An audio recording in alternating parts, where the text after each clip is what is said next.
আগের দিন আমরা দেখেছি বরাহদেবের আবির্ভাব ঘটেছে এবং পৃথিবী উত্থান হয়েছে। এবার আমরা দেখব সায়ংকালে দিতির গর্ভধারণ নামক অধ্যায়ে দিতির গর্ভে ভগবান কপিল দেবের আবির্ভাব। শ্রী সুখদেব গোস্বামী বললেন, মহর্ষি মৈত্রেয়ের কাছে ভগবানের বরাহ অবতারের কথা শ্রবণ করার পর ব্রতনিষ্ঠ বিদুর গীতাঞ্জলি পুটে তার কাছে অনুরোধ করেন যাতে তিনি কৃপাপূর্বক ভগবানের অন্যান্য অপ্রাকৃত লীলাসমূহ বর্ণনা করেন, কেননা বিদুর তখনও পূর্ণরূপে তৃপ্ত হতে পারেননি। শ্রীবিদুর বললেন, হে মুনিশ্রেষ্ঠ, পরম্পরাক্রমে আমি শুনেছি যে আদি দৈত্য হিরণ্যাক্ষ যজ্ঞমূর্তি পরমেশ্বর ভগবান বরাহদেব কর্তৃক নিহত হয়েছিল। হে ব্রাহ্মণ, ভগবান যখন কিরাতছলে পৃথিবীকে উদ্ধার করছিলেন তখন কী কারণে দৈত্যরাজের সঙ্গে বরাহদেবের যুদ্ধ হয়েছিল? আমার মন অত্যন্ত জিজ্ঞাসু হয়েছে, তাই আমি আপনাকে ভগবানের অবতারের বর্ণনা শ্রবণ করার জন্য অনুরোধ করছি। আমি ভগবানের অবতারের বর্ণনা শ্রবণ করে তৃপ্ত হতে পারছি না। আপনি কৃপা করে এক শ্রদ্ধাবান ভক্তের কাছে আরও বেশি করে বর্ণনা করুন। মহর্ষি মৈত্রেয় তখন বললেন, হে বীর বিদুর, আপনি ভক্তের উপযুক্ত প্রশ্ন করেছেন, কেননা তা পরমেশ্বর ভগবানের অবতারের সম্বন্ধে। তিনি হচ্ছেন মরণশীল ব্যক্তিদের জন্ম মৃত্যুর বন্ধন থেকে মুক্তির উপায়।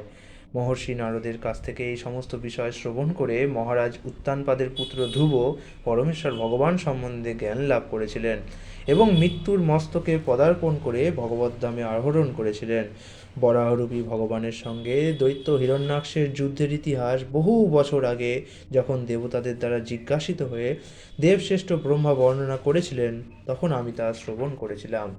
দক্ষ কন্যা দিতি কামস্বরে পীড়িতা হয়ে সন্ধ্যাকালে তার প্রতি মরীচিপুত্র কশ্যপের কাছে সন্তান লাভের মানসে সন্ধ্যাবেলায় মৈথুনে লিপ্ত হওয়ার জন্য আবেদন করেছিলেন।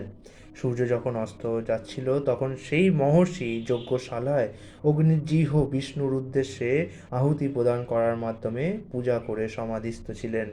সেই স্থানে সুন্দরী দিতি তার বাসনা ব্যক্ত করে বললেন, হে বিদ্বান শ্রেষ্ঠ, মত্ত হস্তি যেমন কদলী বৃক্ষকে পীড়িত করে, তেমনি কন্দর্প তার সরাসন গ্রহণ করে আমাকে বলপূর্বক পীড়িত করছেন। তাই আপনি আমার প্রতি দয়া পরবশ হয়ে সম্পূর্ণ অনুগ্রহ প্রদর্শন করুন। আমার সপত্নীদের সমৃদ্ধি দর্শন করে আমি অত্যন্ত ব্যথিত হয়েছি এবং তাই আমি সন্তান কামনা করি। এই কার্য সম্পন্ন করে আপনি সুখী হবেন। পতির আশীর্বাদে পত্নী জগতে সম্মান লাভ করে এবং আপনার মতো পতি সন্তান লাভ করে যশস্বী হবেন, কেননা আপনার উদ্দেশ্য হচ্ছে এই জগতে প্রজা বৃদ্ধি করা। পুরাকালে আমাদের অত্যন্ত ঐশ্বর্যশালী ও দুহিত্রী বৎসল পিতা দক্ষ আমাদের প্রত্যেককেই পৃথক পৃথকভাবে জিজ্ঞাসা করেছিলেন, তোমরা কাকে পতিত্বে বরণ করতে চাও? আমাদের শুভাকাঙ্ক্ষী পিতা দক্ষ আমাদের অভিলাষ জানতে পেরে তার 13 জন কন্যাকেই আপনার হস্তে অর্পণ করেছেন এবং তখন থেকেই আমরা সকলে আপনার অনুব্রতা। হে কমললোচন, কৃপা করে আমার বাসনা পূর্ণ করার দ্বারা আমার মঙ্গল বিধান করুন। আর্ত ব্যক্তি যখন কোনো মহাপুরুষের শরণ গ্রহণ করে তখন তার নিবেদন বিফল হয় না। হে বীর বিদুর, মরীচিতনয় কশ্যপ বহুভাষিনী দীনা ও কামের দ্বারা কলুষিতা দিতিকে সান্ত্বনা দিয়ে এইভাবে বলেছিলেন, হে ভয়বিতা, তুমি যা অভিলাষ করছো তা আমি অবিলম্বে পূর্ণ করব, কেননা যে স্ত্রী থেকে স্ত্রীবর্গ সিদ্ধি লাভ হয় তার কামনা কে না পূর্ণ করে। জলযানের সাহায্যে যেমন সমুদ্র পার হওয়া যায়, তেমনি পত্নীর সঙ্গে বাস করার মাধ্যমে ভয়ঙ্কর ভব সমুদ্র উত্তীর্ণ হওয়া যায়। হে মানিনী, পত্নী এতই সহায়তা পরায়ণ হয় যে পতির সমস্ত পবিত্র কার্যকলাপে অংশগ্রহণ করার ফলে তাকে পতির অর্ধাঙ্গিনী বলা হয়। পত্নীর ওপর সমস্ত দায়িত্ব ন্যস্ত করে মানুষ নিশ্চিন্তে বিচরণ করতে পারে। দুর্গপতি যেমন অনায়াসে আক্রমণকারী দস্যুদের পরাজিত করে, তেমনি পত্নীর আশ্রয় নিয়ে মানুষ ইন্দ্রিয় সমূহকে জয় করতে পারে, যা অন্যান্য আশ্রমীদের পক্ষে দুর্জয়। হে গৃহেশ্বরী, আমরা তোমার মতো হতে পারবো না এবং সারা জীবন এমনকি জন্মান্তরেও প্রত্যুপকার করে তোমার ঋণ শোধ করতে পারবো না। এমনকি যারা ব্যক্তিগত গুণাবলীর প্রশংসাকারী তাদের পক্ষেও তোমার ঋণ শোধ করা সম্ভব নয়। যদিও তোমার ঋণ শোধ করা সম্ভব নয়, তবুও অচিরেই সন্তান লাভের জন্য তোমার কাম বাসনা আমি তৃপ্ত করব। কিন্তু তোমাকে কিছুক্ষণ প্রতীক্ষা করতে হবে, যাতে অন্যেরা আমার নিন্দা না করে। এই বিশেষ সময়টি সবচাইতে অশুভ, কেননা এই সময় ভয়ঙ্কর দর্শন ভূত প্রেত ও ভূতপতি রুদ্রের অনুচরেরা বিচরণ করছে। হে সাধ্বী, ভূতপতি শিব এই সন্ধ্যাকালে ভূতগণ পরিবেষ্টিত হয়ে তার বাহন বৃষভের পিঠে চড়ে ভ্রমণ করেন। ভগবান শিবের নির্মল স্বর্ণাভ দেহ ভস্মের দ্বারা আচ্ছাদিত, তার জটা জুটো শ্মশানের ঘূর্ণি বায়ুর দ্বারা ধূলির প্রভাবে ধূম্রবর্ণ। তিনি তোমার দেবর এবং তিনি তার ত্রিনয়নের দ্বারা সব কিছু দর্শন করছেন। ভগবান শিব কাউকে তার আত্মীয় বলে মনে করেন না, অথচ এমন কেউ নেই যিনি তার সঙ্গে সম্পর্কিত নন। তিনি কাউকেই আদরণীয় বা নিন্দনীয় বলে মনে করেন না। আমরা তার উচ্ছিষ্ট অন্ন ও শ্রদ্ধা সহকারে পূজা করি এবং আমাদের ব্রত হচ্ছে তার পরিত্যক্ত বস্তু গ্রহণ করা। যদিও এই জড়জগতে কেউই ভগবান শিবের সমান অথবা তার থেকে মহত্তর নন, এবং যদিও মহাত্মাগণ তাদের আদি অবিদ্যারাশি দূর করার জন্য তার অনবদ্য চরিত্র অনুসরণ করেন, তবুও তিনি সমস্ত ভগবত ভক্তদের মুক্তি দেওয়ার জন্য স্বয়ং পিশাচের মতো আচরণ করেন। কুকুরের ভক্ষ এই শরীরকে যারা আত্মবুদ্ধি করে এবং বস্ত্র অলঙ্কার মাল্য ও অনুলেপনের দ্বারা তার লালন পালন করে, সেই সমস্ত মূর্খেরা শিব যে আত্মারাম তা না জেনে তার কার্যকলাপের উপহাস করে। ব্রহ্মার মতো দেবতারাও তার দ্বারা অনুষ্ঠিত ধর্ম আচরণ অনুসরণ করেন। তিনি জড়জাগতিক সৃষ্টির কারণস্বরূপ মায়ার নিয়ন্তা। তিনি মহান এবং তাই তা পিশাচবৎ আচরণ কেবল অভিনয় মাত্র।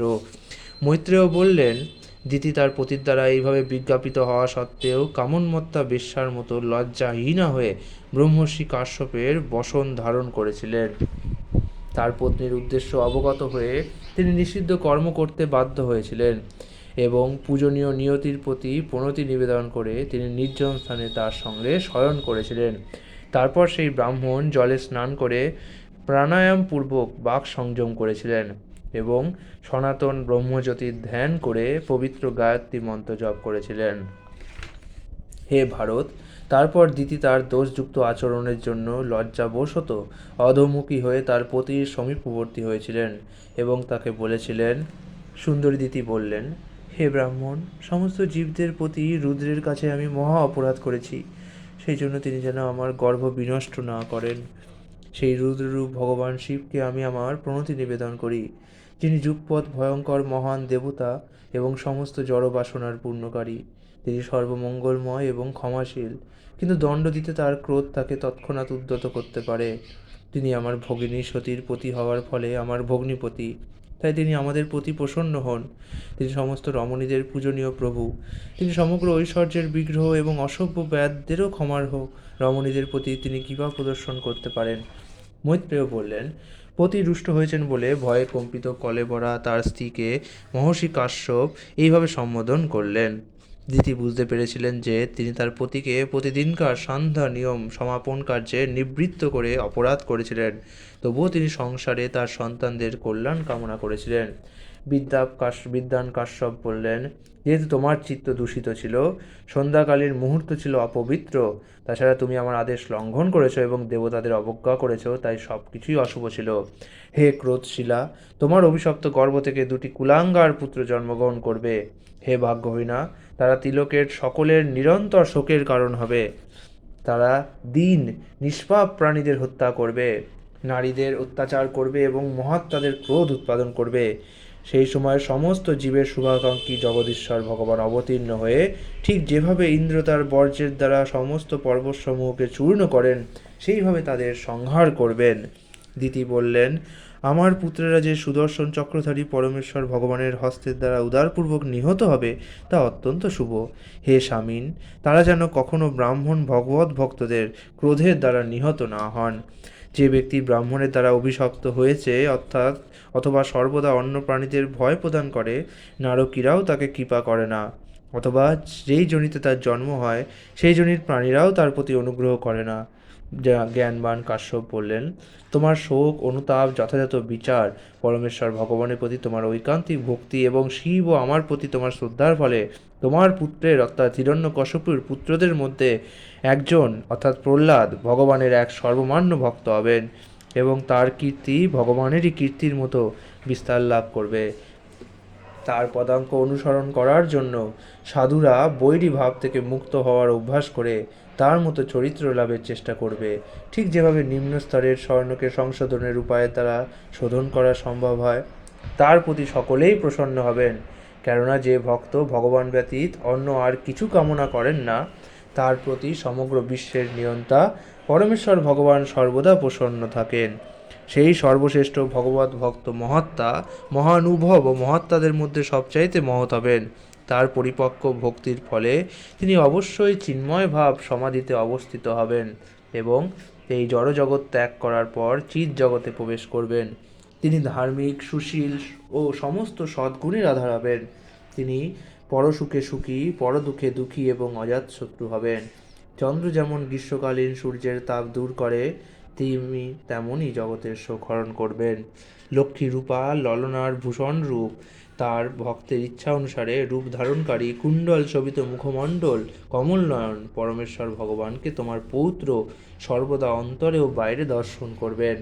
মহর্ষি মৈত্রেয় বললেন, তার পৌত্র একজন মহান ভক্ত হবেন এবং তার পুত্রেরা শ্রীকৃষ্ণের দ্বারা নিহত হবে জেনে দিতি মনে মনে অত্যন্ত প্রসন্ন হয়েছিলেন। ইতি শ্রীমদ্ভাগবতের ৩য় স্কন্ধের সায়ংকালে দিতির গর্ভধারণ নামক ৪র্দশ অধ্যায়ের ভক্তিবেদান্ত অনুবাদ সম্পূর্ণ হলো।